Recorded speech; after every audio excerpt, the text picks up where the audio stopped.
We have big updates on the Jeffrey Epstein case, as it looks as though Chuck Schumer is invoking a 100-year-old law to try to get the Epstein files released. Let's dive into that. And stick around after this story. We've got massive updates into the fighting going on over a bill that would ban stock trading. The billionaires not too happy. But first, have a listen to this.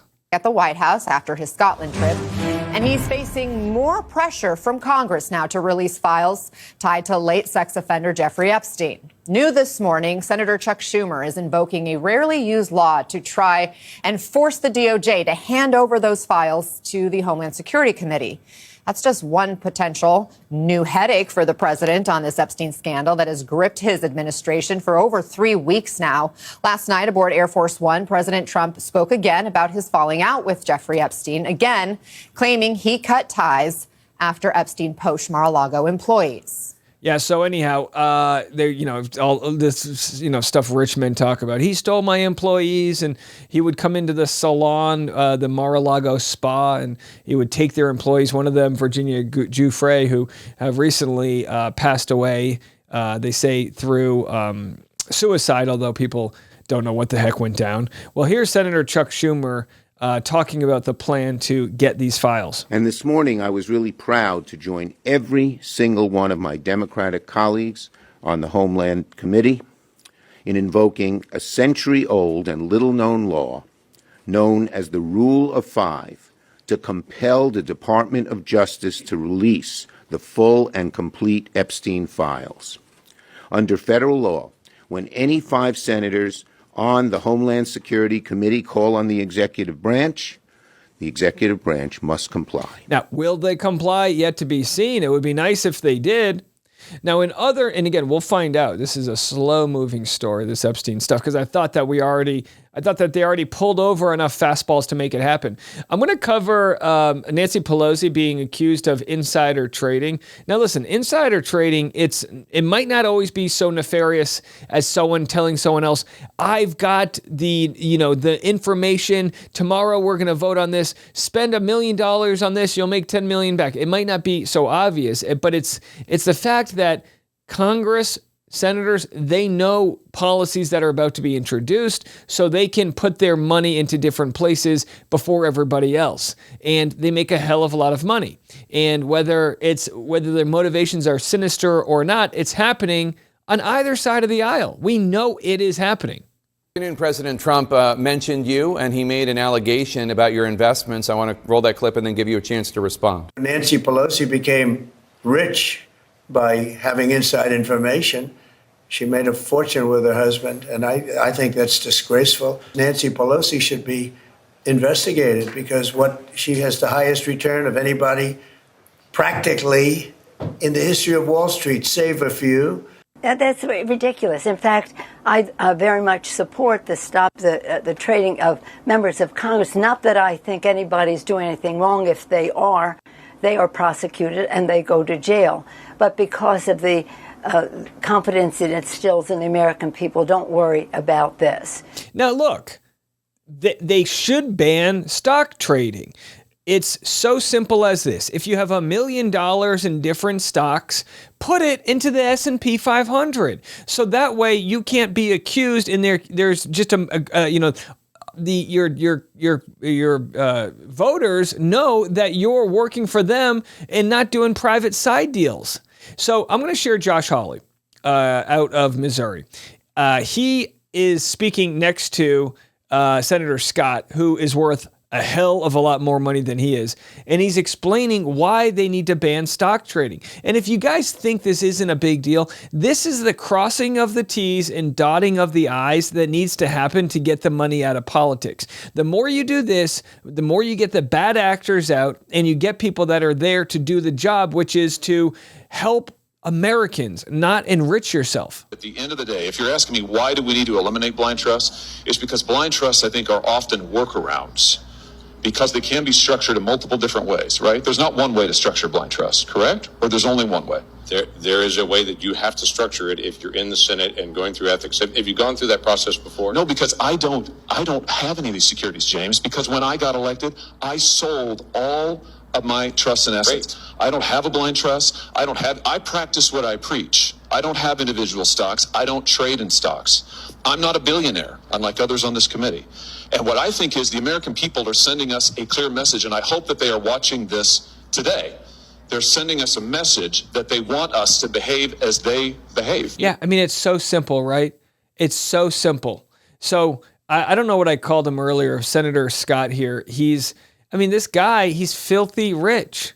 $555 million. 5 years ago, he was worth $250 million. So he was able to double his income. Now, Trump, he's grifting in a whole different way, right? His income has gone up by 40% in the first several months of being president. That's through the crypto scam and other things. But this is, could you imagine if you're a voter out there and you're supposed to trust that a guy who's worth $250 million knows what it's like dealing with groceries and inflation and the price of tomatoes? The price of tomatoes has skyrocketed out there. Somebody send me a few.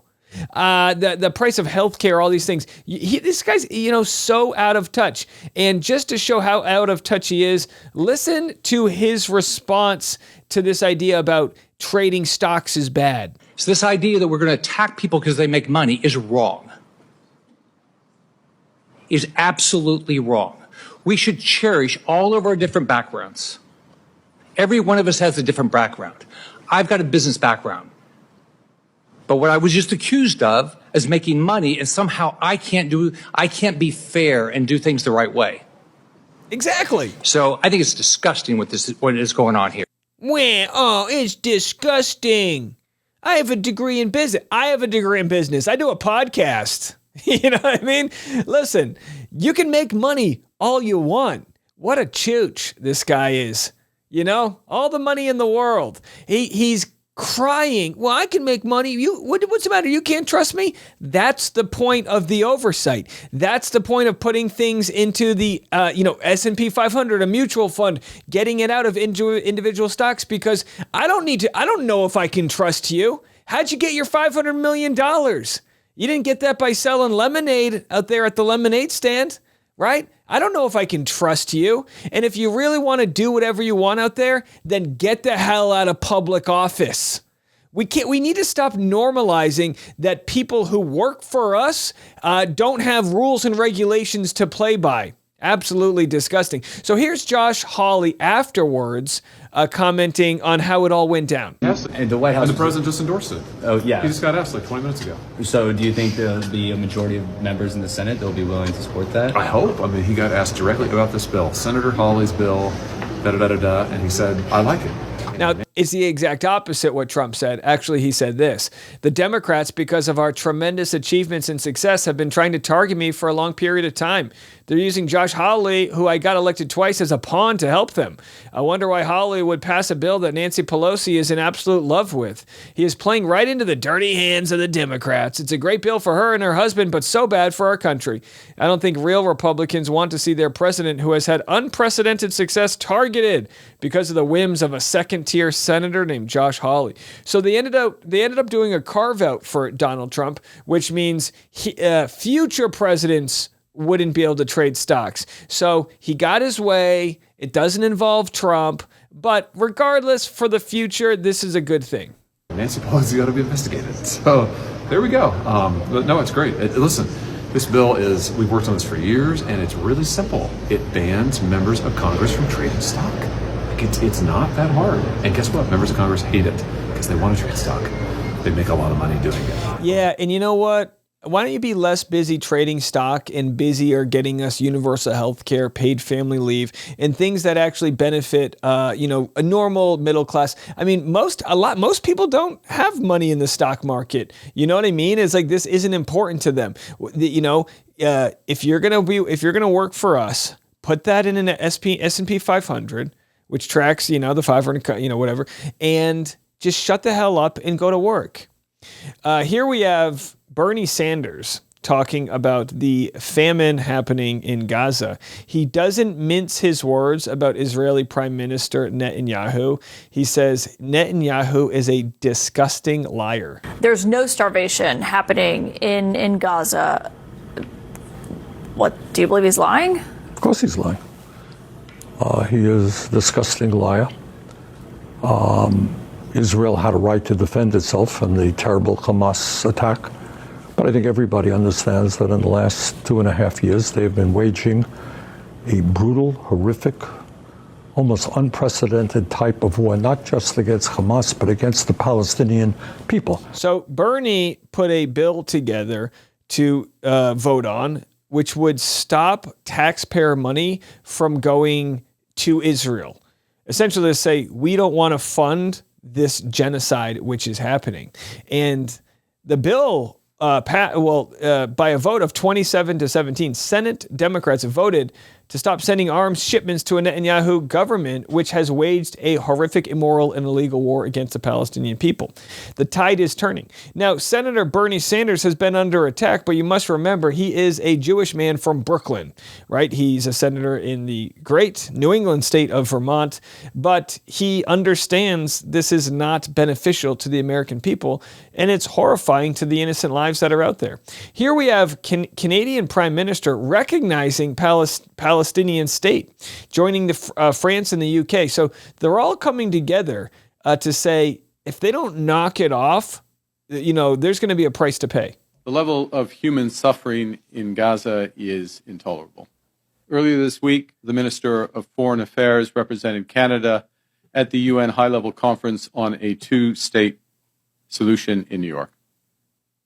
In recent days, I've spoken with our allies, including President Macron, Prime Minister Starmer, President von der Leyen. We've also had a number of discussions with our ambassador to the United Nations, Bob Ray. International cooperation is essential to securing lasting peace and stability in the Middle East, and Canada will do its best to help lead that effort. Canada has long been committed to a two-state solution, an independent, viable, and sovereign Palestinian state living side by side with the state of Israel in peace and security. And that's the argument, is that the Palestinians feel as though they've been oppressed by Israel because they don't have the independent access to to goods, to utilities, electricity, to commerce and things like that. And because of that, they haven't been able to thrive. That's the argument. And no country wants to go to war with another country when they're doing well. When times are good, you don't want to mess that up, right?